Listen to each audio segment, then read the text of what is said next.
amor me respondió. Ahora veo la luz y ya no tengo temor. Tu reino vino a mi vida y ahora vivo para ti. Cantaré de tu amor, rendiré mi corazón ante ti. Tú serás mi pasión y mis pasos se guiarán por tu voz. Mi Jesús y mi Rey, de tu gran amor cantaré, cantaré de tu amor, rendiré mi corazón ante ti.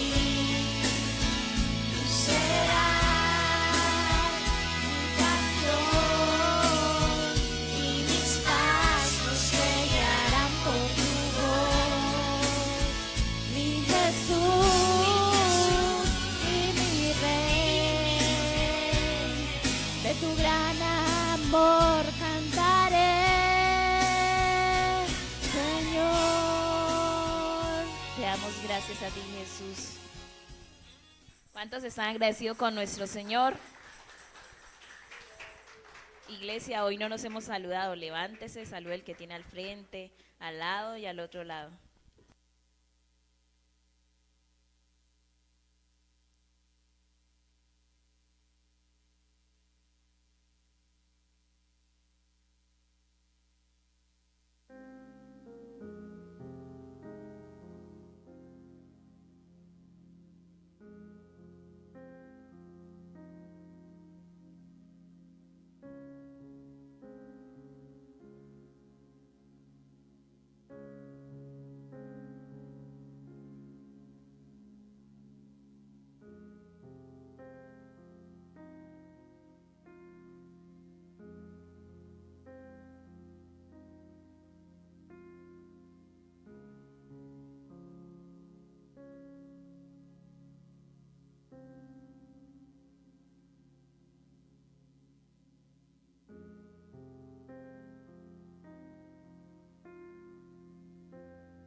Les pido que se vayan ubicando, por favor, vamos tomando el lugar.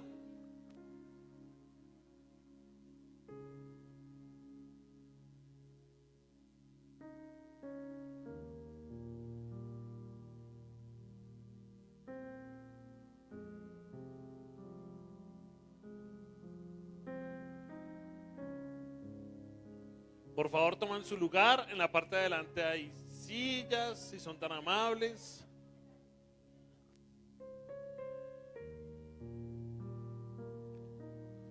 Pero bueno, no sé si antes quisieran. Tomen su lugar, por favor, todos juiciosos, ordenados, organizados. No sé si alguien ha notado que tengo un maravilloso buzo puesto. ¿Qué dice el buzo acá? ¿Qué dice 1 Corintios 13? ¿Sobre qué habla el capítulo 13 de la primera carta? Sobre el amor. ¿Y saben qué significa esa S que tengo atrás? Sandra, bien Sandra. Hoy les quiero en gozo total poder comunicarles que... No.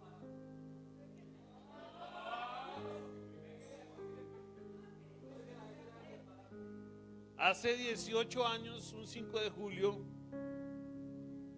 contrajimos ese maravilloso pacto matrimonial delante del Señor. Hoy cumplimos 18 años de casados. Es poco, la verdad, es poco, no es mucho. Pero sí quisiera delante de todos ustedes poderle agradecer a mi esposa por ser mi compañía. No vas a llorar, por favor. Creo que hace 18 años delante del Señor dimos ese sí de un amor verdadero, de un amor de 1 Corintios 13 que hoy lo entendemos. Y quería darte gracias por acompañarme en este maravilloso camino, más de la mitad de mi vida contigo. Nos conocimos a los 16 años. No, nos conocimos como a los 13, pero a los 16 iniciamos como novios, o sea, hace 20 años. Entonces es más de la mitad de mi vida junto a mi esposa, siendo y tratando de honrar al Señor en cada momento después de conocerle. Obviamente antes no les voy a decir, 18 años han sido honrando al Señor. No, creo que hace unos 7 o 6 años para acá se ha estado honrando al Señor, realmente entendiendo que es el pacto matrimonial, entendiendo que debo tratarla como vaso más que frágil, amarla y estar para ella. Entonces, nada, era por eso el busito, ¿no? De pronto dirán, no, el pastor hoy con la camisa por debajo y ese uso, pues este uso tiene algo muy representativo para nosotros hoy. Y es ese aniversario número 18 como familia Quintero Bolívar. Muchas gracias por escucharme.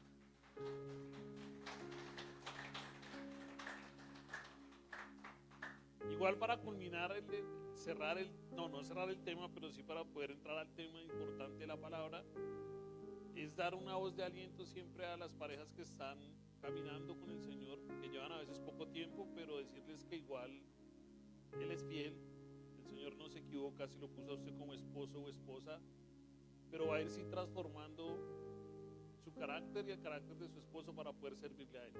Debemos entender eso y darle también gracias a esos ejemplos que uno ve mucho tiempo más, que tienen mucho más de 18 años y que nos han servido también como espejo para poder realmente glorificar al Señor como pareja. Y les animo que si de pronto se está pasando por una fractura, ruptura o divorcio, para el Señor no es nada imposible. El Señor cambia corazones, el Señor no tiene lógica humana y puede hacer en su vida un matrimonio también como Él dice que debe ser. Es estar con Él, orarle y que el Señor sea haciendo en sus vidas, ¿vale? Por el momento quiero cada día con mi esposa hacer ejemplo de cómo servirle al Señor desde una pareja matrimonial, con fe, sabiduría y con entendimiento. No porque lo vean a uno, sino realmente pues que sea para el Señor, ¿vale? Es solo eso y bueno, que el amor perdure. Dios los bendiga. Les pido que cierren sus ojos un segundo, vamos a un minutico, vamos a orar para la palabra del día de hoy. Amado Señor, te doy gracias, Señor, por la palabra del día de hoy. Señor, te pido que seas tú, Señor, guiando, Señor, mi entendimiento, mis palabras, Señor, que no permita, Señor, que caiga en error, Señor, que todo lo que diga venga direccionado por ti, Señor, por tu evangelio, Señor, que no sean palabras vanas, palabras de humanos, Señor, sino palabras dignas, Señor, de tu espíritu, Señor, de tu sabiduría, de tu fe, Señor, de tu entendimiento, Señor. Te oro, Señor, por las personas que tal vez no pudieron venir, que tal vez hay desánimo, Señor, que seas tú dando el querer como el hacer, Señor. Te oro, Señor, por las personas que están detrás, Señor, de una cámara, Señor, de un dispositivo, Señor. También viéndonos los que nos verán, Señor. Y te pido, Señor, orándote también, pidiéndote que te glorifiques, Señor, cada día en la vida de Viviana Ospina, Señor, de Javier Rodríguez, Señor, de Manuel, Señor, de Sofía, Señor, de Juan José, Señor, de la familia Rodríguez Ospina, Señor. Señor, tú has sido fiel, las cosas han venido mejorando paulatinamente, Señor. Pero, Señor, te seguimos clamando por la salud de Manuel, por su desarrollo de sus órganos, por su desarrollo como bebé, Señor. Te pido, Señor, para que llenes de tranquilidad a Vivi, Señor, para que le des a entender que es a tus fuerzas, Señor, que es a tu afán y no a las del ser humano, Señor. Dale paciencia y entendimiento en esta prueba tan dura que nos estás pasando. Pero por Javi, Señor, para que le des esa fortaleza, Señor, para que le des ese entendimiento como cabeza de su hogar, para poder seguir guiando a su familia en este momento difícil, Señor. Te doy gracias y pongo delante de ti a las personas que están aquí hoy, Señor, para que disponga sus oídos espirituales, su corazón, Señor, para que seas tú guiándoles y hablándoles internamente, Señor, hablándoles a su ser, Señor, transformando su forma de ser. Yo te doy gracias y en tu nombre oramos, Jesús. Amén. Bueno, hace 8 días veníamos hablando, ¿sobre qué veníamos hablando hace 8 días? ¿Recuerdan? ¿Sobre qué? Sobre un solo pueblo, un solo sentir. Veníamos hablando sobre ese pueblo judío, sobre ese pueblo gentil, ¿recuerdan? Que decía claramente Pablo que Cristo ha llegado a tumbar, ¿qué? A tumbar ese muro, esa separación, porque recordemos que los judíos, por ser pueblo escogido, creían que tenían muchas más derechos por ser hijos del Señor escogido y no los gentiles. Trataban a los gentiles como perros, los trataban como menos. Es más, en el templo de Jerusalén había una pared que dividía a los gentiles de los judíos. Y si tú como gentil pasabas ese muro para poder escuchar la palabra como los judíos, ¿qué pasaba? Podía ser muerto. Les decía yo, o sea, podían literal matarlo, podía enfrentar una pena de muerte. Y les decía claramente algo que debemos evaluarnos, y es nosotros cuántas veces por prejuicios, porque nos creemos moralmente mejor que otros, rechazamos al hermano, nos creemos merecedores de otras cosas diferentes al hermano. Es que yo sí hago, yo sí voy a la iglesia, usted no, usted se va a condenar. Es que yo sí doy ejemplo, usted no, usted se va a condenar. Es que yo no tomo, usted sí, usted se va a condenar. Porque eso era lo mismo que hacían los judíos, por sus obras pensar que en la ley iban a ser salvos, pero no entendían que Cristo ha llegado por gracia a dar ese regalo de la salvación. Pero nosotros aún en esta era, entendiendo que la gracia, creo que muchos hemos vivido el tema de poder decir o poder pensar que por lo que hacemos o como vivimos somos más dignos de otro que está al lado de nosotros. Somos más merecedores, a veces lo pensamos literal. Yo merezco esto porque yo me la he guerreado. Que yo merezco lo que tengo porque es que yo sí he comido de la que sabemos. Yo merezco la salvación porque es que yo he sufrido, es mejor dicho. No, hermano, esto es gracia.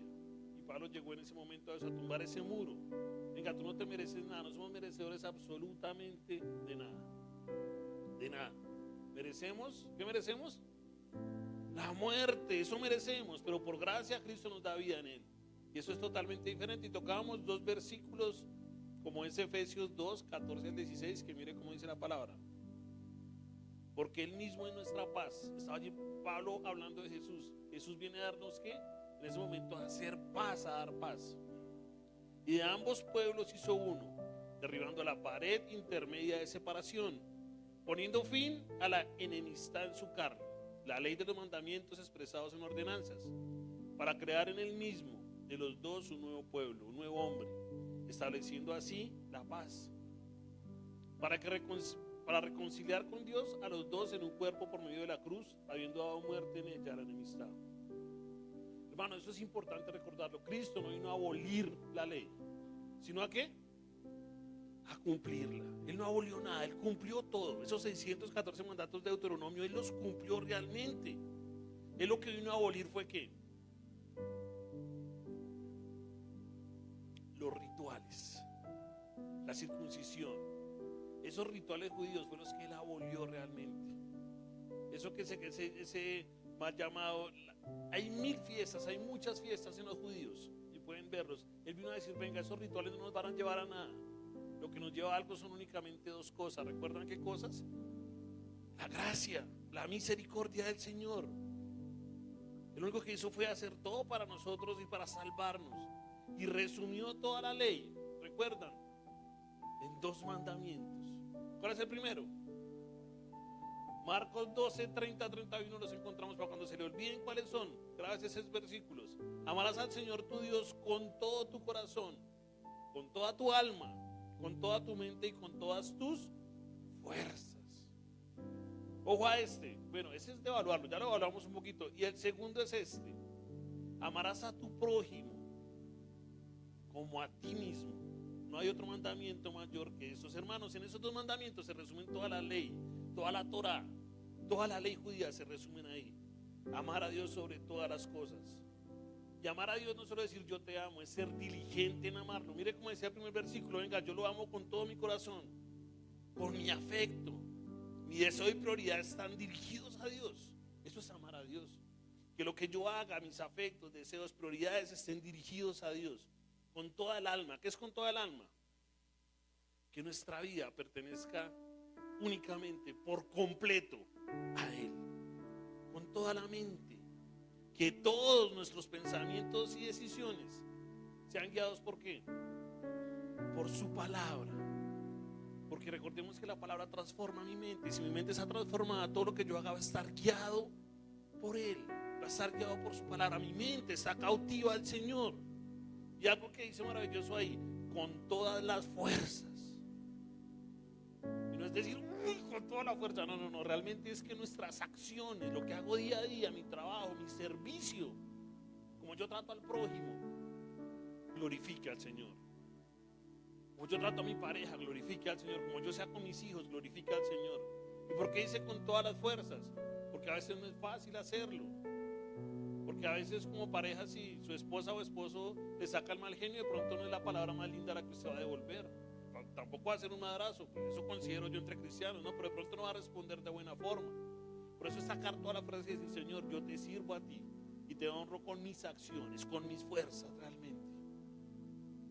Eso debe ser claro. Es olvidar a veces el egoísmo, el yoísmo, yo solo pienso en mí, yo saciarme, yo estar feliz. Pero ¿cómo está mi pareja? O ni siquiera mi pareja, ¿cómo está mi prójimo? Estoy pasando por encima de sus convicciones o lo pisoteo para yo ser feliz, para llenar mi carne con todas las fuerzas. Es realmente que mis acciones, mi trabajo, mi servicio glorifiquen a Dios. Imagínense, ahí se resume una parte de la ley. Y la otra parte, amar al prójimo como a sí mismo. Hoy no significa amarlo más que a uno mismo, ¿o sí? De pronto ni más ni menos. Como a sí mismo, tratar a los demás como yo me trato. Yo tengo cuidado conmigo. ¿Cuántos de aquí se bañaron hoy? Robin no se bañó y Dios mío. Eso que refleja cuando hay un baño y un cuidado. Mira, que yo me preocupo por verme bien, que yo me preocupo por tratarme bien, que yo me pongo una ropita que me salga. De pronto el verde, bueno, de pronto yo no estoy muy que me sale, pero muchas mujeres sí, o muchos pueden combinarse. ¿Por qué? Porque tienen cuidado de cómo verse, tienen cuidado de cómo ser. Eso refleja que tengo cuidado de sí mismo. Y si yo tengo cuidado de sí mismo, la palabra me está diciendo, cuide al otro igual, respete los intereses, buscando esa naturalidad, no esforzándose, no buscando mi bienestar, sino el bienestar del otro. Mateo 7:12 nos dice claramente, así que todo cuando quieran que los hombres les hagan, así también hagan ustedes con ellos. Entonces ahí salen muchos refranes de poder decir, yo lo trato como me trata, usted me trata con las patadas, yo lo trato igual. Eso no es el evangelio. El evangelio realmente es entender que si me tratan como las patadas, yo muestro a Cristo tratando de decir, tú me respetas, pero quiero darte un buen trato, el trato que Cristo nos dio. Eso es sencillamente eso. Como yo trato al otro es como quiero ser tratado. Usted no puede exigir respeto a veces si usted no está dando respeto. Usted no puede exigirle a su hijo no sea grosero si le está diciendo hola chino gran triple doble catre, haga caso, pero no sea grosero. Venga, eso no tiene ningún sentido. No hay sentido. Si yo trato bien, trato con cordialidad, espero que así ser tratado también. Por eso dice, trate al otro como a sí mismo. Y una pregunta, me hacían una pregunta que decía, ¿quién es mi prójimo? ¿Quién crees que es el prójimo? ¿Quién es tu prójimo? Mire, el prójimo en la cultura no, sino en la traducción griega se lee como plesión. Plesión que significa alguien cerca, el que está cerca o está al lado. Su prójimo está ahí a su lado. El prójimo de Fabián es ahí Jasmine en este momento. Su prójimo es el que está cerca o al lado. Aquí no dice que su prójimo es el que más ame, no dice que su prójimo es, mejor dicho, el que está lejos. No, su prójimo es el que está al lado. O sea, que trate al que está al lado como a usted le gustaría ser tratado. Trate al que está al lado, llama al que está al lado como usted ama, como usted se ama realmente. De pronto es difícil que uno mira al lado y dice, uy, no, es que esta hermanita como que no es muy digna de ser amada. Pero a eso nos invita el Señor. Realmente amar al prójimo como a sí mismo. En eso se resumen esos dos mandamientos, hermano. En eso se interpreta la ley realmente. Es más, estaban allí con Jesucristo un día. Y le pregunta a un maestro de la ley: Señor, ¿quién es el prójimo? ¿Y qué hace Jesucristo muy sabiamente? Da la parábola del buen samaritano. ¿Recuerdan cuál es? La voy a decir no como está la palabra, sino como vamos a hacer una comparación. Va alguien en una motico por la calle, su motico bonita, y llega alguien y lo roba, le quita la moto, le pega tanto que lo deja casi muerto, ahí botado, y se la robó. Pero de pronto pasa un sacerdote y lo mira y se hace el que no oyó nada. ¿Cuántas veces hemos hecho eso con alguien herido en la calle? ¿Cuántas veces alguien que necesita ayuda nos hacemos los pendejos? Como que, pues eso es el sacerdote. Pero no fue solo el sacerdote, pasó un levita. Los levitas que eran los maestros de la ley. Y en vez de poder estar por ahí, ¿qué hizo? Se cruzó la calle para evitarlo. ¿Cuántas veces nosotros nos cruzamos la calle? O nos hacemos a veces el de la vista gorda para no saludar, porque qué pereza, o para no ayudar al que está realmente en ayuda. Pero ojo, pasa un samaritano, que el samaritano ni tenía, realmente era una persona dada por, es un samaritano. ¿Se acuerdan de la mujer samaritana? De ser alguien dado por menos.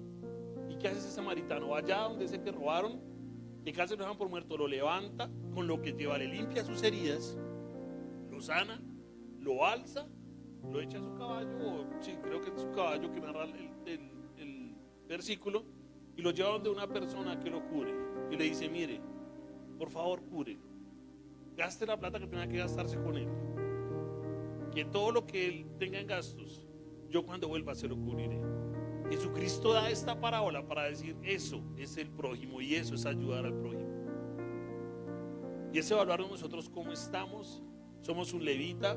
¿Somos un sacerdote? ¿O somos realmente un samaritano que, como dice Jesucristo, sabe que es tratar al prójimo como a sí mismo, hermano? El prójimo puede ser cualquiera. El prójimo puede ser un familiar, puede ser un vecino, un compañero de trabajo, un hermano en la fe, un desconocido, incluso alguien que nos ha ofendido, es nuestro prójimo. Incluso alguien que nos ha hecho daño, es nuestro prójimo. Pero cuando entendemos quién es el prójimo, porque Dios nos ha guiado a poder realmente entender quién es el prójimo, eso produce algo que se llama, 1 Corintios 13, produce amor por las personas. Allá en su tiempo desocupado, lea 1 Corintios 13, que dice: el amor todo lo puede, el amor no se envanece, el amor todo lo explica. Y mira algo muy claro, hermano, por eso se reflejan en esos dos mandamientos la ley. Amar al prójimo refleja el carácter de Dios. Cuando yo amo al prójimo, estoy reflejando el carácter del Señor. Pero no podemos, y esto sí se lo digo con todo el corazón y me lo predico yo mismo, no podemos afirmar que amamos a Dios pero odiamos al prójimo, o vivimos en amargura, indiferencia por los demás. Entonces yo amo al prójimo, pero eso que pasó en Venezuela, eso la gente les está ayudando. Yo les pregunto de aquí, ¿quiénes de aquí dieron un granito de arena? Todos tenemos conocidos venezolanos, no me digan que no. ¿Quién dio un granito de arena y no alce la mano? Pregúntelo usted internamente. Dio un granito de arena para esta gente de Venezuela, económicamente, una cobija. Si lo hizo, gloria a Dios, y si no, está pasando eso. Estamos diciendo: vamos a Dios, pero nos importa un carajo los demás.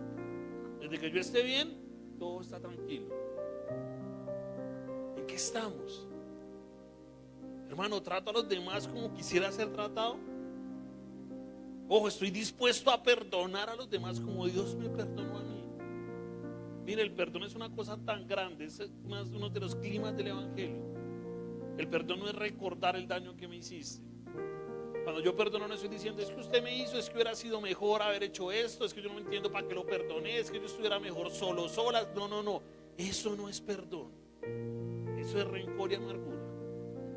Cuando hay carácter del Señor y entiendo que amo a mi prójimo como a sí mismo, realmente yo perdono. Estoy dispuesto a perdonar como Dios me perdonó a mí también. Busco el bien del otro en cambio del mío. Mi amor, ¿qué demuestra?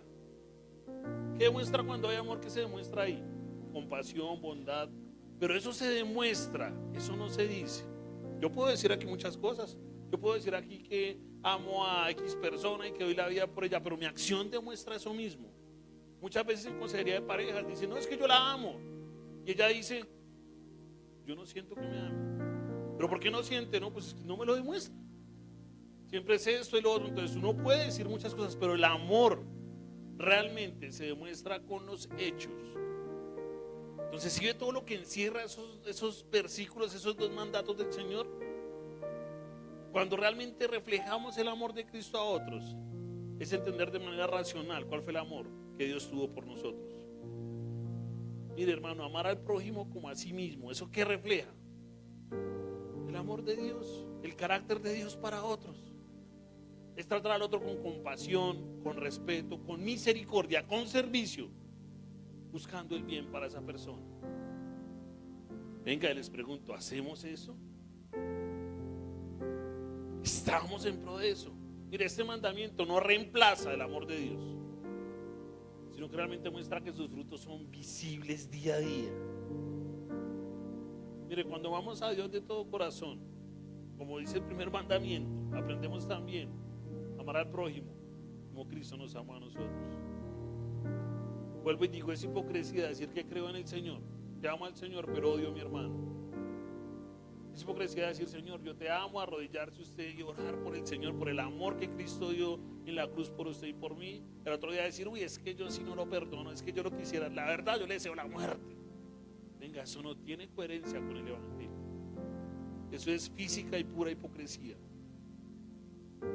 Cristo no se crucificó o no se hizo crucificar porque lo permitió realmente por hipocresía, por amor verdadero, por dar todo por nosotros. Un sacrificio perfecto, hermano. Y esto aquí nos lleva, hermano, a que debemos descansar en su poder, descansar en su amor.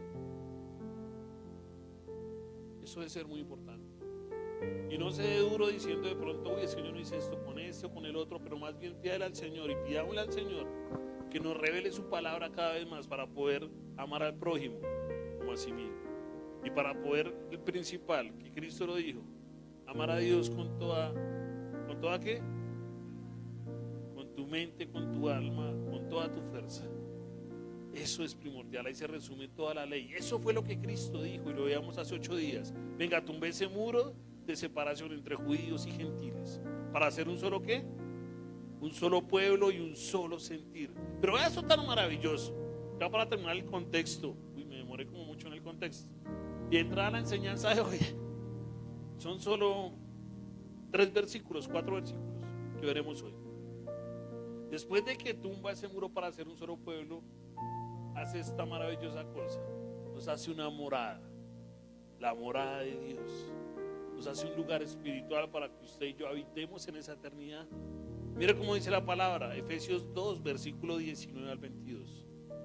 Así pues, ustedes ya no son extraños ni extranjeros, sino que son conciudadanos de los santos y son de la familia de Dios.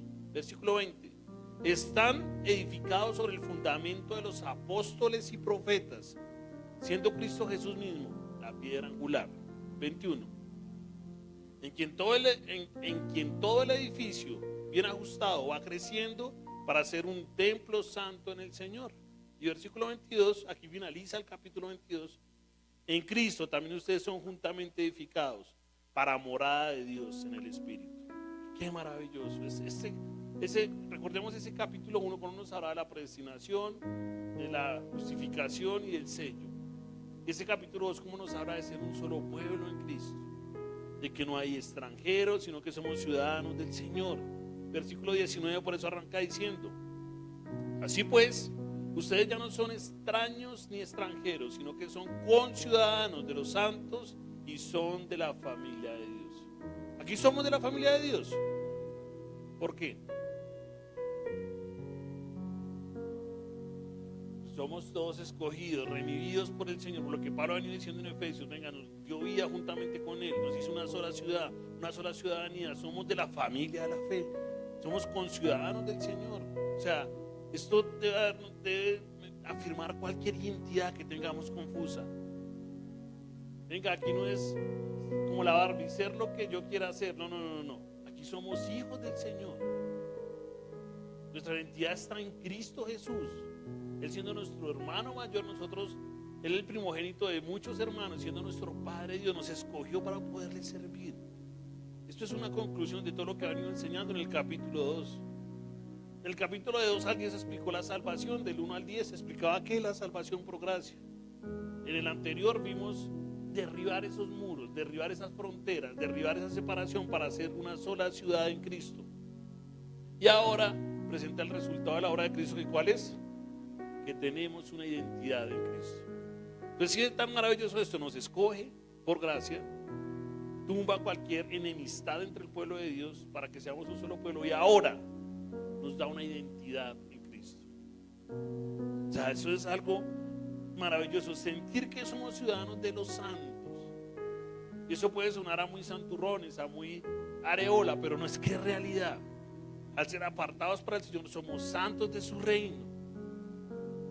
Mire, Dios está trayendo y va a traer, y trajo ya personas de todos los tiempos, desde que Él llegó a remitirlos hace 2000 años, 1990 algo de años.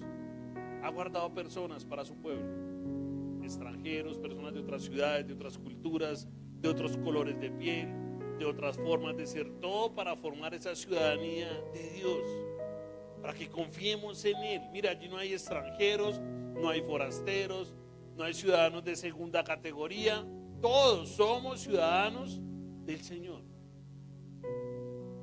Aquí no cuenta las fronteras geopolíticas, aquí no cuenta el idioma.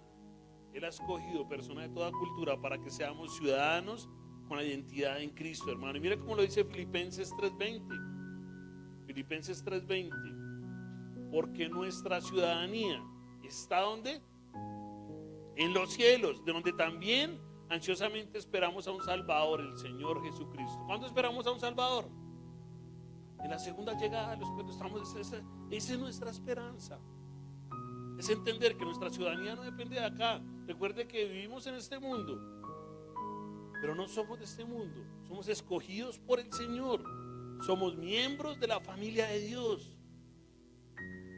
Mire, hermano, los redimidos como usted y como yo no se convierten en ciudadanos celestiales, sino que nos convertimos en la familia de Dios. Aquí no somos ciudadanos celestiales, aquí ni usted ni yo somos santos. Estamos siendo santos y buscamos esa santidad, pero aquí usted no es totalmente perfecto. Tanto usted como yo pecamos, pero pese a eso debemos identificar que nuestra identidad, nuestra ciudadanía es Cristo. Por eso es maravilloso ver, vamos a meter aquí un poquito de fútbol, ver el mundial y ver a algunos jugadores cristianos que cuando hacen el gol se quitan la corona, le dan la gloria al Señor. Ahí no importa de qué país sea. Esa goleada que le metió a Alemania a Curazao, y entre los cristianos de Alemania y de Curazao se juntaron para hacer una oración al Rey de Reyes, porque entienden que es una sola ciudadanía, y la ciudadanía de nosotros es de la familia de Dios, que no hay competencia, que ahí no hay rivalidad, hay un amor, entendiendo que nuestra identidad es ¿quién? Cristo Jesús. Y ese amor solo lo da el Señor. Mire, usted puede viajar por el mundo y en todo lugar, muy seguramente, en muchos lugares va a encontrar cristianos. Y si usted tiene ese carácter del Señor y ese cristiano también, va a ser como si se conocieran de toda la vida. Y va a haber ayuda, va a haber bondad, va a haber abrazo. Venga, seguimos a Cristo, somos conciudadanos de la familia de Dios.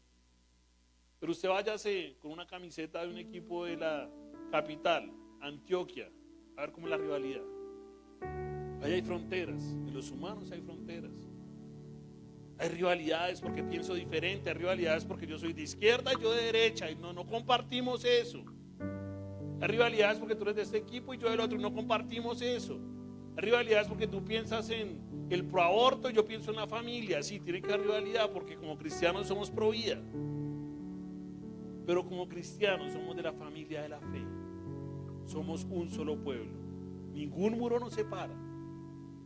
Y eso se debe demostrar, no con esto, sino con los hechos. ¿Cómo me preocupo por mi hermano que está al lado? ¿Cómo lo busco?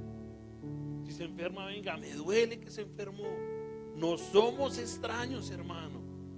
A veces yo siento que en muchas iglesias, cuando es domingo, todos como se saludaron ahorita, como dijo Yasmin, el abrazo, Señor. Venga, entre semana hay coinonía entre los que se abrazaron. Entre semana se saludan, entre semana usted sabe si a alguien le faltó algo de los que saludó hoy. si está pasando por necesidad, aflicción, ansiedad, dolor, depresión, 1000 cosas. Pero no nos preocupamos, somos familia solo el domingo. Y a veces los miércoles con los que vienen hay familiaridad, el resto pues difícil. Eso nos dice la palabra. Queremos entender que somos un solo pueblo y una sola familia. Que debemos amar al prójimo como a sí mismo, que no somos extraños. Mire, cuando hay una palabra de extraños, eso se escribe que no pertenece, que no tiene derecho ni participación, pero no somos extraños. Espiritualmente estamos con el Señor.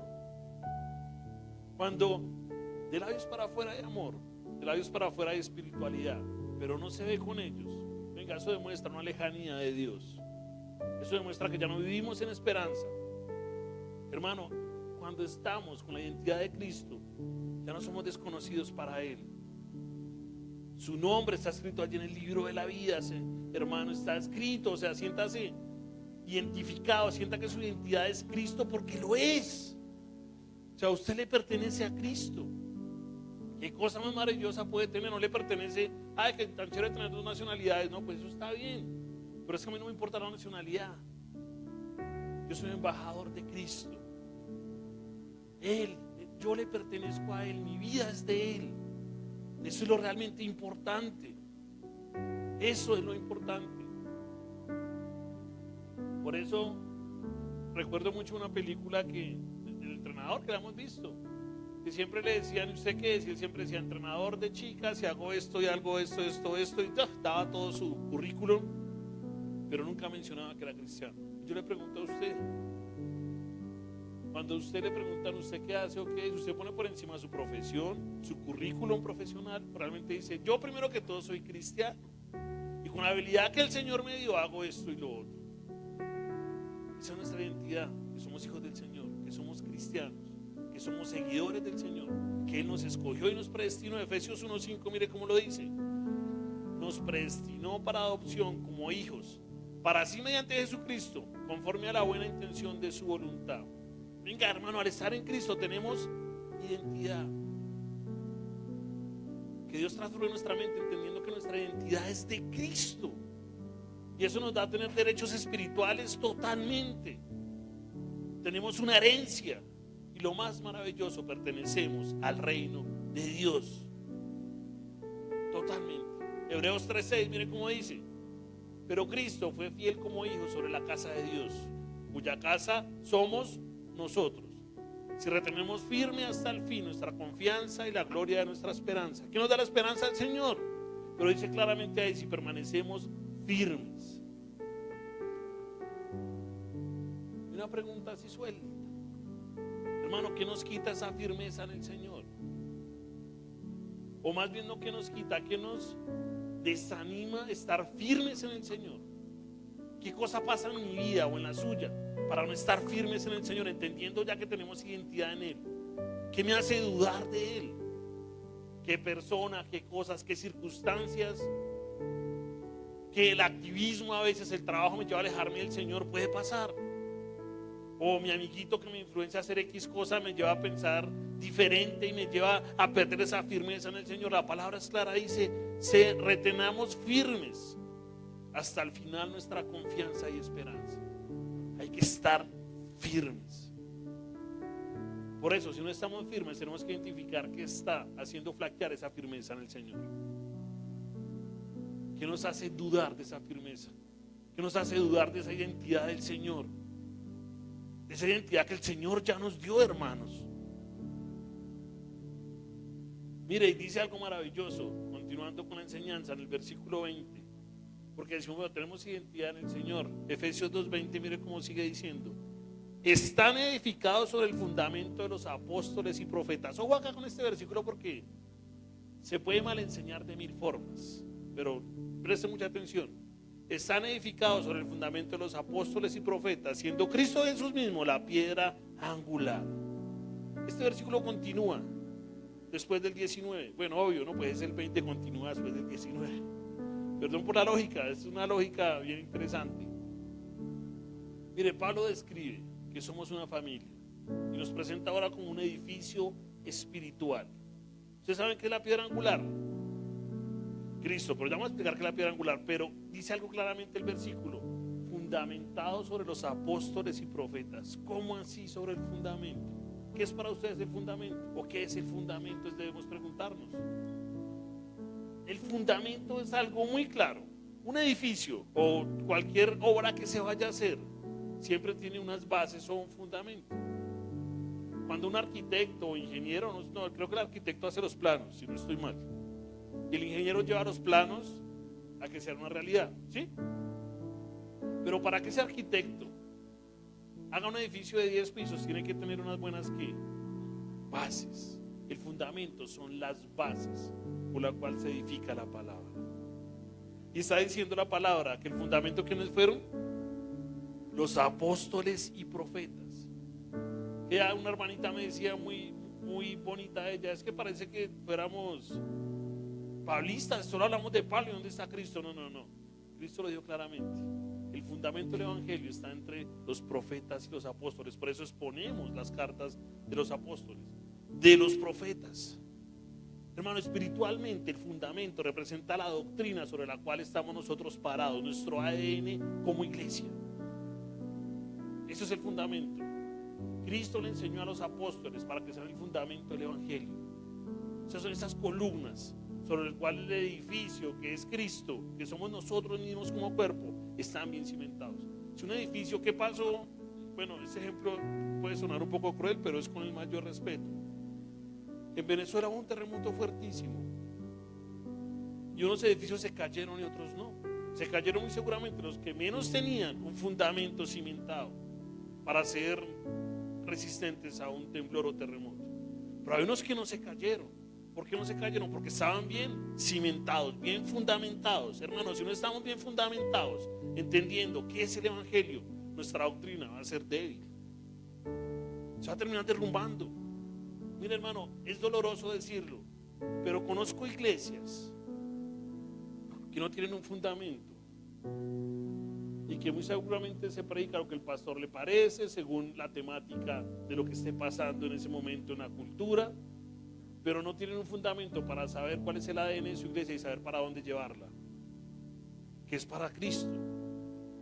¿Y eso qué hace? Iglesias débiles, iglesias donde la gente llega y se va, iglesias donde la gente no tiene realmente una fidelización, iglesias donde la gente duda, iglesias donde el pastor puede decir un día una cosa, otro día otra, todos le creen, y si no cree lo que dice el pastor, entonces yo lo expulso porque, ojo a esto, a veces cometen la atrocidad de poder decir yo te expulso, te saco de todo lado y no vas a volver a la iglesia, o sea, no eres digno de volver a la iglesia. ¿Qué es eso? O sea, yo me reservo el derecho de admisión de quién entra y quién no entra acá, ¿no? La iglesia del Señor, esto está abierto para todo el mundo, para todo el cuerpo de Cristo. Pero cuando no entendemos que nos debemos fundamentar en los apóstoles y profetas para el evangelio, no estamos en absolutamente nada. Porque Cristo a quienes enseñó, a sus 12 apóstoles, dijo, vean, vamos conmigo 3 años al ministerio, les voy a mostrar qué es el reino de Dios. Les voy a mostrar que el reino de Dios llegó a este momento a sus vidas. Fue lo que hizo. Por eso nuestro fundamento, y el fundamento del evangelio, obviamente es Cristo, pero está cimentado sobre los apóstoles y profetas. Mire cómo dice Mateo 7, 24 al 25. Por tanto, cualquiera que oyó estas palabras mías y las pone en práctica será semejante a un hombre sabio que edificó su casa sobre la roca. Y cayó la lluvia, vinieron los torrentes, soplaron los vientos y azotaron aquella casa, pero no se cayó porque había sido fundada sobre ¿qué? La roca. Cuando nuestra doctrina, nuestra creencia está totalmente fundamentada en entender quién es Cristo, quién es la piedra angular, quiénes fueron los apóstoles, hermanos, eso no se va a caer tan fácilmente. Esa es la convicción. Ojo a esto, pero Cristo dejó para esta época de la gracia, como doctrinalmente creemos, unos dones. Eso no es así. Dotó a personas de dones para poder fundamentar ese evangelio. Eso lo vemos en Efesios 4:11. Y aquí no es el don de la lengua, no es el don de ciencia, no es el don, no. La palabra lo dice claramente y léalo ahí, Efesios 4:11. Él dio a algunos ser apóstoles, profetas, otros evangelistas y otros pastores y maestros. Hay otro don ahí. ¿Qué es ser apóstol? Sus apóstoles que llevan el evangelio. ¿Qué es ser un profeta? Profeta no es sentarse acá a decirle hermano, te está pasando esto y en 8 días va a pasar esto. Es adivinación y eso es brujería. Esto que estoy haciendo yo, hablar la palabra, es profetizar la palabra. Eso es un profeta, el que enseña la palabra. El que le dice el futuro a usted es un brujo, eso es un adivino, hermano. Eso no es un profeta.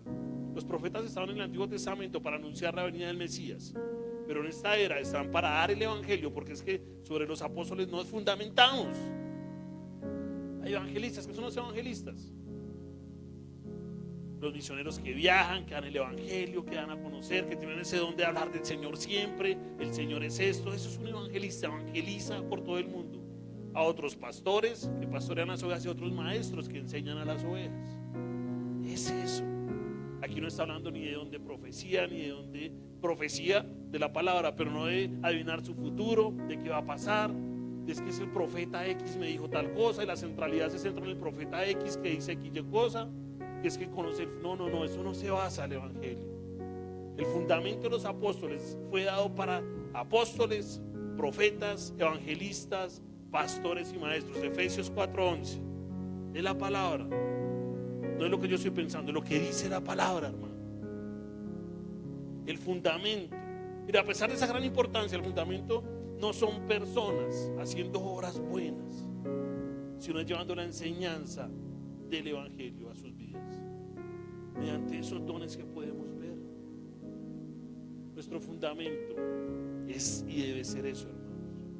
Romanos 15:20, mire cómo dice: de esta manera me esforcé en anunciar el evangelio, no donde Cristo ya era conocido, para no edificar sobre el fundamento de otro. Si usted sabe que alguien ya conoce de Cristo, usted no le va a remover más lo que conoce de Cristo. Vaya donde el que no conoce del Señor, que eso era lo que hacían los apóstoles. Esparcían el evangelio, hablaban del evangelio. Ese es nuestro fundamento, hermano. Y dice algo maravilloso finalizando el versículo: entendiendo que el fundamento son los apóstoles, dice que Cristo siendo ¿qué? La piedra angular. ¿Qué es la piedra angular? La base. Mire esto, en la antigüedad, en esas grandes construcciones siempre había la piedra angular. La piedra angular era como donde se iba a empezar a hacer el edificio. De esa piedra que se ponía donde se iba a sostener todo. Esa base principal, eso donde, mejor dicho, si esto no queda bien, este edificio se viene abajo. Esa debe ser nuestra piedra angular, Jesucristo el Señor.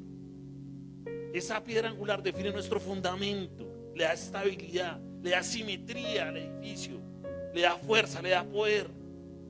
De esa piedra angular en la antigüedad, ¿qué dependía? La dirección de la construcción. Si la piedrita quedaba corrida, pues el edificio quedaba mal. Por eso tenía que ser perfecta, para que la dirección del edificio fuera totalmente clara. De esa piedra angular dependía la dirección de las paredes, la forma de la alineación de sus paredes. Lo más importante, la estabilidad del edificio. Y ojo a esto, la unidad de todas esas paredes, estructuras, direcciones en un solo edificio. O sea, la simetría perfecta para la unión perfecta, para que el edificio quede perfecto. Esta es la piedra angular. ¿Por qué ponen este ejemplo? Porque era muy conocido en la antigüedad hablar de esa piedra angular. Y por eso decimos y aclaramos que la piedra angular, ¿quién es? Cristo Jesús. Nuestro fundamento son los apóstoles, con esos dones, pero la piedra angular es Cristo Jesús. Esa debe ser su piedra angular y la mía. Mi fe debe estar cimentada totalmente en Cristo, en esa piedra angular. Mi fuerza, entendiendo que de ahí depende todo lo que soy. Si mi piedra angular no está clara, mi piedra angular es a veces las redes sociales, a veces el trabajo, a veces el dinero. ¿Qué va a pasar con ese edificio? Se va a derrumbar tarde o temprano. Puede que crezca, yo no digo que no va a crecer, pero no va a haber esa simetría perfecta, siendo la piedra angular Jesucristo, que es quien nos hace perfectos y nos busca santificar día a día. Cuando tenemos claro esa piedra angular, que Cristo ocupa ese único lugar en nuestra vida, entendemos que todo depende de ¿quién? De Él. Que todo apunta ¿a quién? A Él. Y que todo debe alinearse ¿a quién? A Él.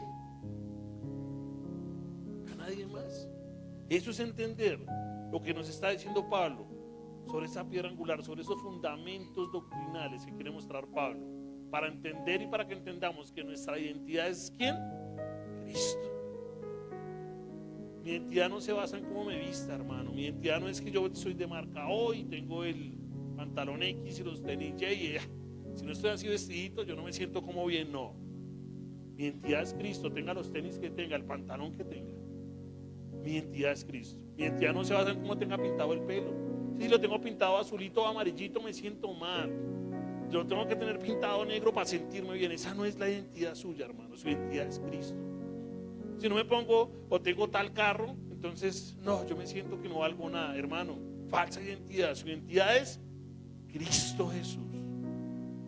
No estoy diciendo que no se arreglen, que se bañen, que se pinten, no, eso ya depende del gusto, pero ojo, que su piedra angular no sea esa, que su piedra angular y su identidad sea ¿quién?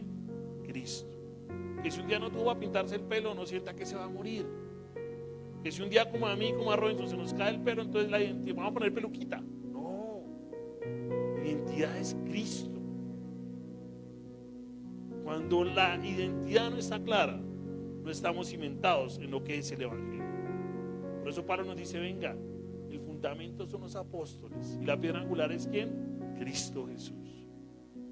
Eso no quiere decir que me quedo tomándole la peluquita, que yo no me eche cositas para que pronto vuelva el pelito. Yo trato de hacerlo, pero si se va, pues se fue. Mi identidad es Cristo. Mira esos paralelos que hay entre el Antiguo y el Nuevo Testamento, hablando de la piedra angular. Salmo 118, 22. Dice Salmo 118, 22. La piedra que desecharon los edificadores ha venido a ser la piedra principal del ángulo. Están hablando de eso que desechaban los judíos, esa va a ser la piedra principal. Isaías 28, 16. Por tanto, así dice el Señor Dios. Miren, yo pongo por fundamento en Sión una piedra probada, angular, preciosa, fundamental, bien colada. El que crea en ella no será perturbado. ¿Cómo está hablando de esa piedra angular siendo Cristo? Nuevo Testamento, Mateo 21, 42. Jesús les dijo, nunca leyeron las escrituras y trae a colación lo que acaba de leer de la escritura en el paralelo. La piedra que desecharon los constructores, esa en piedra angular se ha convertido.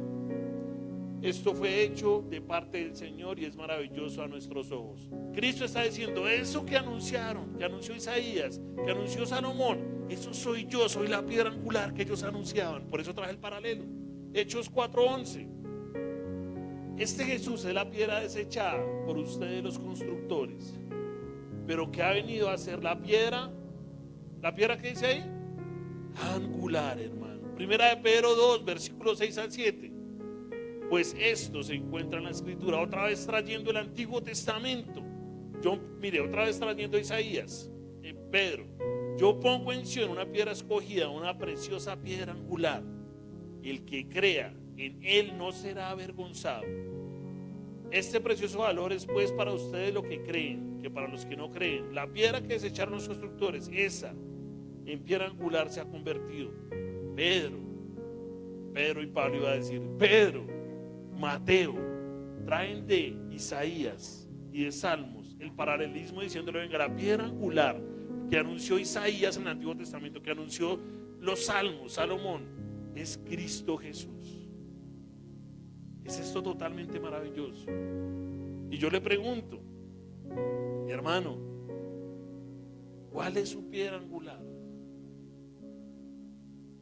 ¿En qué nos basamos como piedra angular? Cuando entendemos que nuestra piedra angular es Cristo y dependemos de Él, nuestra fe descansa ¿en quién? En Cristo. Es mi piedra angular. Me está pasando esto feo, me duele esto otro, yo descanso en el Señor, no en mi experiencia, no en mi habilidad, no en mi emoción personal, sino en su palabra, palabra revelada en el Evangelio. En eso descanso cuando entiendo que mi piedra angular es el Señor. ¿Cómo permanezco en eso? Debemos permanecer en esa doctrina apostólica. Por eso toda enseñanza como piedra angular la debemos evaluar a la luz de ¿qué? De la palabra. No es nada más. Por allá en 2 Timoteo 3, 18 dice que toda escritura está inspirada por Dios ¿para qué? Enseñar, rearguir. Venga, eso es mi piedra angular. Mire, la unidad de nosotros, de los que estamos aquí sentaditos y de toda la iglesia del Señor, dependen ¿de quién? De Cristo, que es nuestra piedra angular. Cuando Cristo es el centro de una iglesia, cuando estamos cimentados en Cristo, se empieza a ver el que ama a mi prójimo como a sí mismo. Se encuentra una base común sobre la comunión, sobre el servicio, sobre el estar para el hermano. Cuando la iglesia, la piedra angular es Cristo. Cuando nos basamos en que Cristo es nuestra piedra angular, es nuestro todo. Porque si no es así, hermano, si para uno la piedra angular es Cristo, pero para otro la piedra angular es el horóscopo, estamos jodidos. Literal. Porque mientras uno va a la palabra a buscar consejo, el otro va a la revista a buscar qué le dice el horóscopo. Ahí estamos jodidos. Yo no les digo que nunca lo he buscado. No, en tiempos antiguos uno mira, ay, ¿qué dice el horóscopo para mí? Yo soy signo tal, que dice. Mire, le puede decir, yo nunca veía cosas feas en ningún signo. Y todo el mundo, ¿qué? Emoción, experiencia. Uy, va a pasar esto. Uy, es que el horóscopo, que empezamos a creer más en el horóscopo que en la palabra. Estando en Cristo, mire, me causaba mucha risa ver ese brujito de los talquitos esos, y que el brujo, y que tenemos nuestro brujo, y mucha gente muchas veces decía, Ana puede tener el brujo que quiera, pero nosotros tenemos ¿a quién? A Cristo. Para Cristo no hay brujito, ni brujote, ni demonio. No, es que la palabra dice claramente que los demonios no solo tiemblan, sino que ¿qué? No solo creen, sino que tiemblan en la presencia del Señor. Por eso usted, hermano, cuando tenga una aflicción o tenga un problema bravo, que le digan, le están haciendo brujería, no vaya a cometer la barbaridad de ir a un brujo. Ay, es que yo voy a donde otro brujo para que elimine esa brujería. No, hermano, vaya a la piedra angular que es Cristo. Él todo lo puede, Él todo lo hace, Él todo lo soluciona. De pronto no a su forma, como usted quiere con su expectativa, pero lo va a hacer. La piedra angular es el Señor. En cambio de eso, veía uno finalizar el partido de Colombia. ¿Quiénes vieron el partido de Colombia? Yo vi un pedacito, no mucho. Pero fue maravilloso ver cómo al final se hacen en un círculo de jugadores colombianos, y allí un jugador, un lateral de ellos, que muy seguramente es creyente, hace una oración al Señor, dándote gracias. Yo escuché la oración muy direccionada, y eso es el Señor. Eso es el Señor, es unión, es amor. Cuando entendemos que nuestra piedra angular es Cristo Jesús, hermano, eso debe ser nuestra vida. Debemos estar cimentados en la piedra angular que es Cristo Jesús, hermano. Mire cómo sigue diciendo el versículo 21 para ir finalizando. Efesios 2:21. Después de decir que confiemos en la piedra angular que es Cristo, dice, en quien todo el edificio bien ajustado va creciendo para ser un templo santo en el Señor. O sea, cuando nuestra piedra angular es Cristo, todo se va a ajustar perfectamente para estar totalmente en Él. Totalmente. Pablo, por un ejemplo acá bien interesante, un edificio, mostrando que el edificio, la piedra angular es Cristo, y nosotros somos esas paredes o ese edificio, que si estamos bajo esa piedra angular, vamos a estar todos unánimes, juntos, compactos en nuestra fe y entendimiento del Señor. Mire Pablo cómo busca cosas de ese momento para hacer entender a la gente que es Cristo, para hacer entender cómo seguir a Cristo, para hacer entender que es la morada de Dios. Esa es la morada de Dios espiritualmente, tener un templo santo hacia el Señor. Esto suena lindo, como siempre digo, pero vivamos eso. Cada creyente nuevo que es convertido por el Señor es ese nuevo bloquecito, ese nuevo, ¿cómo se llama? Esa nueva placa que va siendo parte de ese edificio cimentado como piedra angular en Cristo. Cuando hay creyentes verdaderos, cuando hay creyentes fieles. No es que el Señor no ha puesto en mí el querer como el hacer. Sí, el Señor lo debe poner, pero hermano, debemos esforzarnos para poder estar persiguiendo esa esperanza. Ojo, y aquí no hablaba Pablo de un templo físico, no hablaba aquí, esto es una iglesia, esto son unas paredes, pero la iglesia, ¿quiénes somos? Nosotros, las personas redimidas por Cristo. Cada creyente, usted que está ahí, yo que estoy acá, somos una piedra viva, hermano, de ese edificio donde la piedra angular es Cristo. La iglesia no es este edificio. La iglesia es el pueblo del Señor, ese pueblo verdadero, ese pueblo realmente escogido, ese cristiano genuino, ese cristiano que vela día a día por seguir, obedecer, coger esa cruz, echársela al hombro y seguir así duela, hermano. Yo le decía a una persona esta semana en una consejería ayer, ¿cuándo fue que tuve mi plan, amor? Antier, que hablé con varias personas, les decía, mire, seguir al Señor no es una tarea fácil, porque si fuera fácil todo el mundo lo haría. Seguir al Señor es una cosa de sacrificio.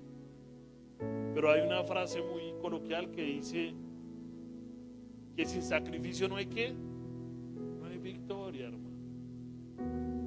Si usted quiere una buena carrera universitaria, ser un buen profesional, ¿qué tiene que hacer? Hermano, estudie, esfuércese, trasnoche, haga trabajos. Aguántese los profesores, los compañeros que no comparten sus ideales, pero usted lo lucha y va a lograr esa victoria de la carrera. Esos jugadores de Colombia, si no se entrenaran, ¿qué pasaría? No jugarían bien. Se entrenan, no comen X cosas, se cuidan del azúcar, su fisioterapeuta, su nutriólogo, su etcétera, etcétera, para lograr lo que han venido logrando. Pero si somos esos cristianos y queremos cada día estar más grandes espiritualmente, conocer más al Señor, pero únicamente nos dedicamos a estar cada 8 días, a estar con lo que únicamente dice el pastor en la enseñanza y no escudriñar más allá, difícilmente vamos a tener un resultado de crecimiento espiritual mayor. Ojo, sin decir que estando ahí vamos a tener salvación, no. La salvación Cristo se le pudo haber dado, pero así mismo debo yo esforzarme, entendiendo el amor que Cristo puso en mí, en poder cada vez saber más, querer escudriñar más y querer conocer más y más y más y más al Señor. A veces los cristianos queremos un resultado así. Yo voy a la iglesia, ya todo pasó. Dijo por ahí una persona, le pedí paciencia al Señor y el Señor me dio problemas. ¿Cómo así? Total, usted le pidió paciencia, porque en el problema lo va a llenar de fe para tener la paciencia que usted le pidió. Es así de simple. Es así de simple. Le pedí prosperidad al Señor y no ando pelado, le va a todo el mundo. Bueno, seguramente su prosperidad no está dándose porque usted es un desordenado, y al tenerlo sin dinero lo va a ayudar a ordenar cada cosa de su vida para poder llegar a cuando el Señor le dé a ser muy seguramente próspero, estar un poquito mejor, entendiendo cómo administrar lo que el Señor le está dando. Es totalmente así, hermano. Así funciona el Señor. Yo hablaba con Javier el día del partido, precisamente le escribía toda la semanita a Javier. Me escribió en el momento del partido, pero tuvimos una buena conversación. Debe estar mirándome, obviamente. Y claramente decía, el Señor me está preparando para X y cosa, por eso estoy pasando por este sufrimiento, no me cabe la menor duda. Hay personas de acá que tengo el conocimiento que están pasando por aflicciones muy duras y no me cabe la menor duda, hermano, que Dios los está transformando. Porque es así como Dios transforma al ser humano. Si usted va planito, hay una frase muy clara que dice que el agua quieta, ¿qué? El agua estancada huele feo, se pudre. El agua tiene que correr para que tenga vida. Y cuando a veces nos estancamos ahí en el conformismo, así estoy bien, hermano, difícilmente va a poder crecer espiritualmente, difícilmente va a poder conocer más del Señor. Por eso el llamado de Pablo siempre es: vean, la identidad es Cristo, la piedra angular es Jesús. Usted es una pieza clave en ese edificio. Usted ni es más ni es menos. Usted por ser X o Y no puede participar. No, usted está ahí, pero estemos coherentes de la identidad que es Cristo y no es cualquier otra cosa. Primera de Pedro 2:5 nos dice: también ustedes, como piedras vivas, sean edificados como casa espiritual para un sacerdocio santo, para ofrecer sacrificios espirituales aceptables a Dios por medio de Jesucristo. Ojo, dice para ofrecer sacrificios espirituales. ¿Cómo estoy sacrificando mi espíritu hacia el Señor? ¿Cómo sacrifico mi carne? ¿Cómo sacrifico lo que me encanta hacer realmente para estar con el Señor espiritualmente? ¿Cómo sacrifico dejar de hacer X y cosa para saciar mi carne? Para entender que ofrezco un sacrificio espiritual aceptable a Dios. Que eso ya lo hizo lo hizo Cristo por medio de la cruz. Pero yo como persona escogida, como piedra viva, como dice Pedro, entendiendo que mi piedra angular es Cristo, como parte de ese edificio, espiritualmente hacia dónde realmente quiero entender que Cristo me lleva. ¿Hacia mi carne o hacia realmente el Espíritu? Mire, cuando Cristo pone en usted querer como Él hacer, a mí me dolía algo que escuchaba esta semana de otro sitio, donde una vez tuve la oportunidad de predicar hace mucho tiempo, y ver allá personas que estaban gozosas de comer carne, que estaban gozosas de querer alimentarse. Y usted terminaba la predica y lo abordaban a preguntarle y uno decía, wow, esta mujer o este hombre, o sea, yo quiero llevarlos para Nueva Jerusalén, allá se les da la carne que necesitan, sin decir que allá no se les está dando la carne. Pero que es doloroso que a veces vemos en otros lo que quisiéramos ver en nuestra propia iglesia. Eso es expectativa. Está muy mal. Pero vemos en otros que valoran una enseñanza de carne más que a veces nosotros mismos. Recuerde que usted viene a la iglesia no para obtener un milagro del Señor. Si el Señor quiere hacerlo, lo hace. No viene a la iglesia para ser próspero, no viene a la iglesia para estar totalmente en paz. Usted viene buscando a un Dios vivo, por gracia, que Dios subiera en la cruz por usted, y por agradecimiento, querer conocer de Él cada vez más y más, hermano. Dios quiere un edificio bien ajustado, con piedras que encajen perfectamente, con piedras que ocupen un lugar perfecto. Por eso usted y yo tenemos un lugar perfecto en el cuerpo de Cristo. Por ejemplo, yo les he dicho y lo repito otra vez y me da risa decirlo, pero yo quisiera hacerlo. Yo quisiera pararme acá un día en alabanza y cantar. Eso es lo que yo quiero, pero yo no estoy formado para encajar en ese cuerpo de Cristo. Hoy se me prendió el micrófono allá y lo que hice fue ahí un feedback y dije, no, ¿qué voy a hacer, Señor? Porque es lo que pero yo no estoy hecho para cantar. Mi habilidad no es el canto, mi habilidad es enseñar. Entonces debemos entender que como Dios con la habilidad que le dio perfectamente, usted encaja perfectamente en ese edificio donde la piedra angular es ¿quién? Cristo. El arquitecto es el Señor. Mira, hermano, Dios coloca a cada creyente en el lugar que debe colocarlo. Y sabe que es doloroso y que a mí me duele y que nos duele como ancianos a veces ver que usted que está ahí sentado tiene una habilidad para los niños, para kids, digamos, y ver que en vez de estar realmente diciendo, venga, yo pongo esto al servicio del Señor, más bien me alejo. O el que tiene la habilidad para barrer, qué sé yo, y barre bonito. No, yo no quiero barrer, yo quiero cantar. Venga, usted tiene la habilidad, cada quien tiene una propia habilidad para. La palabra le está diciendo, somos piedras perfectas que vamos a encajar perfectamente en ese edificio donde la piedra angular es Cristo. Ojo, allí ni sobra ni falta algún creyente, ni sobra ni falta ninguno. Ahí están los que Dios quiere que estén. Cada piedra, cada cosa tiene una función. Cada parte del cuerpo tiene una función. Por eso Pablo compara en 1 Corintios 12:14. 1 Corintios capítulo 12 versículo 14. Porque el cuerpo no es un solo miembro, sino que muchos. O sea, Pablo compara el edificio, la piedra angular, y acá pone de comparación que somos un solo cuerpo. Pero que ese cuerpo son muchos, somos muchos. Y eso ya lo hemos explicado muchas veces. Hermano, es la unidad. Que tengamos usted y yo no divide que seamos diversos. No hay una diferencia. Usted puede ser diverso, pero podemos estar unánimes bajo el mismo propósito. No señale al otro porque no sirve como usted. No señale al otro porque no recibe a la gente como usted. No señale al otro porque no predica como usted. No señale al otro porque no maneja audiovisuales como usted. No señale porque no toca el piano como usted. No señale a nadie que sirve bajo su propio concepto. Más bien busque usted cuál es su lugar, cuál es su habilidad, dónde encaja perfectamente en ese edificio. Porque somos un solo cuerpo. Y yo voy a entender que muchas veces nadie va a hacer lo que mi moral o mi concepto sea que se haga si soy muy perfeccionista. No va a ser así. Pero más bien yo debo preguntarme con la habilidad que tengo, ¿cómo puedo servirle al Señor? ¿Cuál es mi lugar allí en ese cuerpo de Cristo para servirle al Señor? Mire, 2 Pedro 3:9 nos dice, ya para ir terminando, el Señor no se tarda en cumplir su promesa, según algunos entienden la tardanza, sino que es paciente para con ustedes, no queriendo que nadie perezca, sino que todos vengan al arrepentimiento. ¡Wow! Este versículo, dijeron los españoles, me flipó. Literal. Me dejó, yo dije, ¿cómo es esto?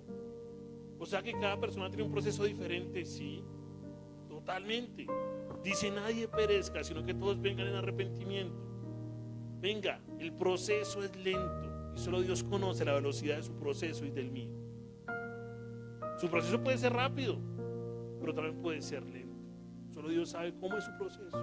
Él únicamente busca que lleguemos al arrepentimiento, a ese edificio edificado por Él, hermanos. La idea es que seamos ese templo, ese edificio santo, de creyentes genuinos, entendiendo que vamos a servirle, a gloriar y a glorificar a Dios, hermano. Y para finalizar, el último versículo, Efesios 2:22, con eso finalizamos el capítulo 2 de Efesios, de los 6 que tiene.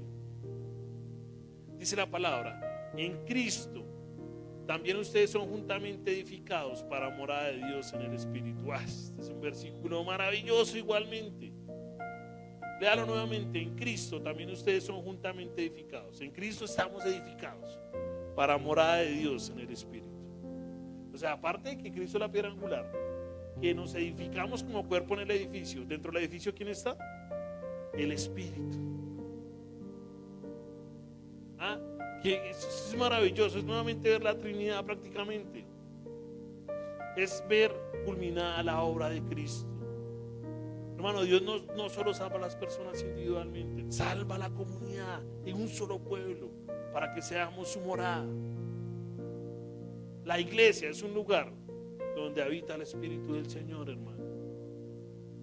Ojo a esto: en Cristo, que somos salvos, reconciliados, una sola familia, y somos edificados.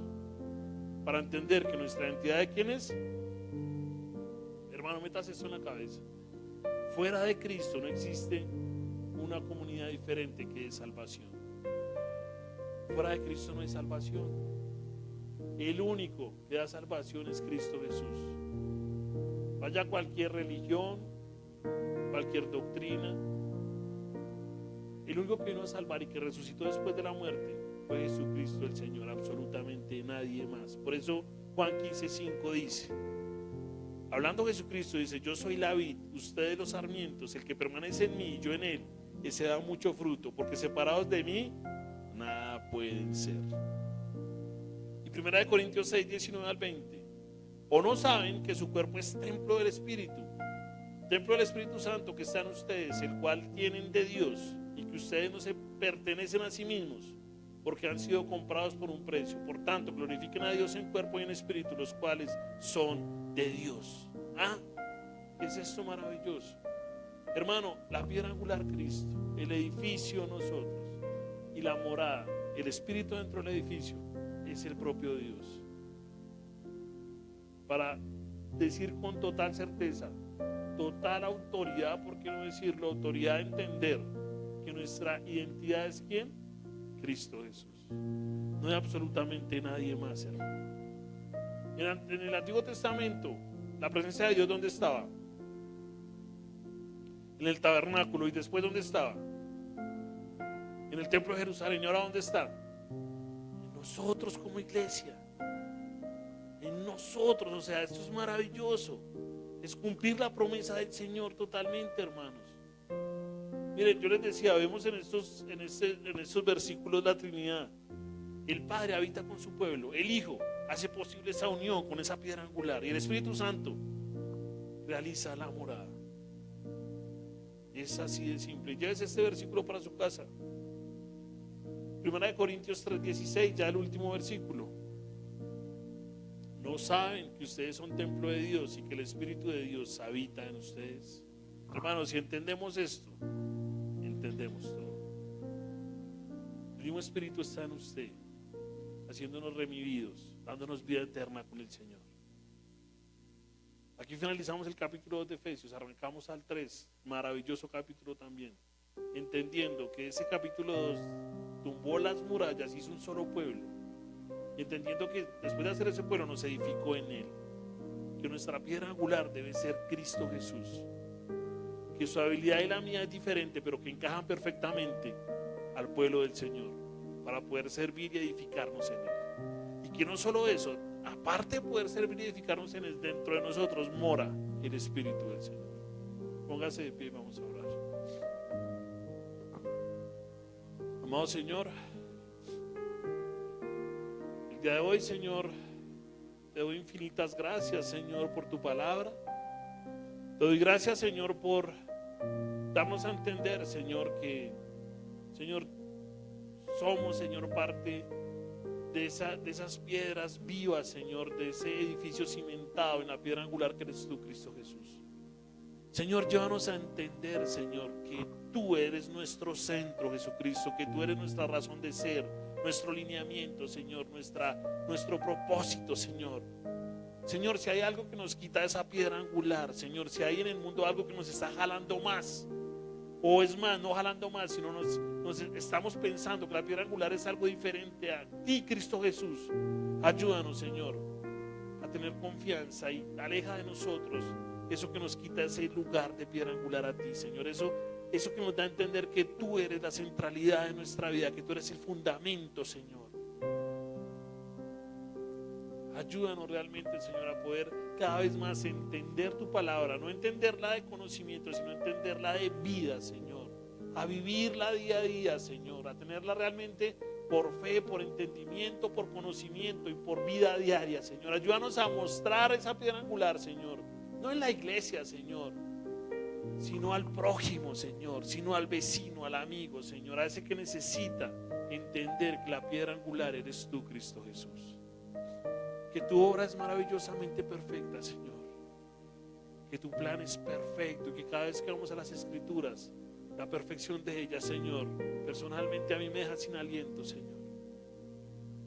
Entender que tuviste en cuenta cada detalle, entender que nos hiciste diferentes, porque ese edificio espiritual también necesita piedras vivas diferentes para encajar y ser totalmente compacto en tu cuerpo, Cristo Jesús.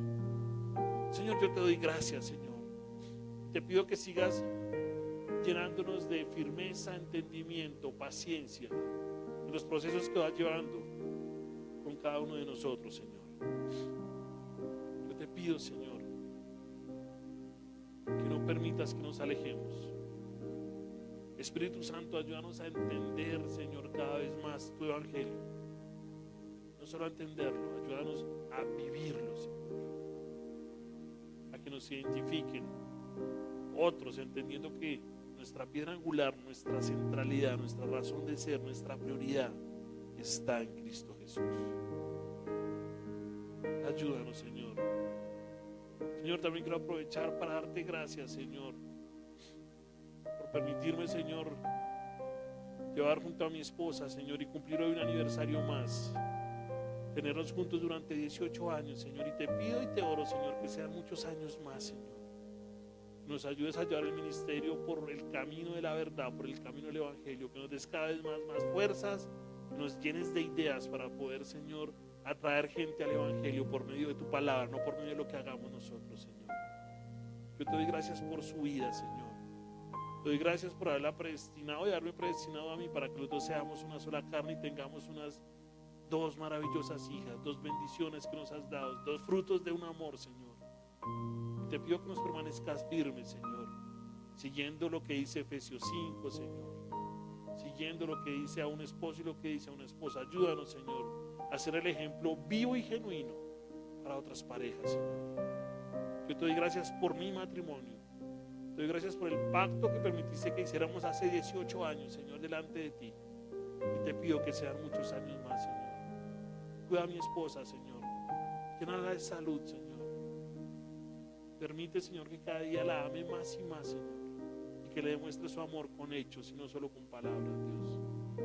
Yo te doy gracias por Nueva Jerusalén. Te doy gracias por esta familia de la fe, por esta familia de Dios, por esta ciudadanía del cielo.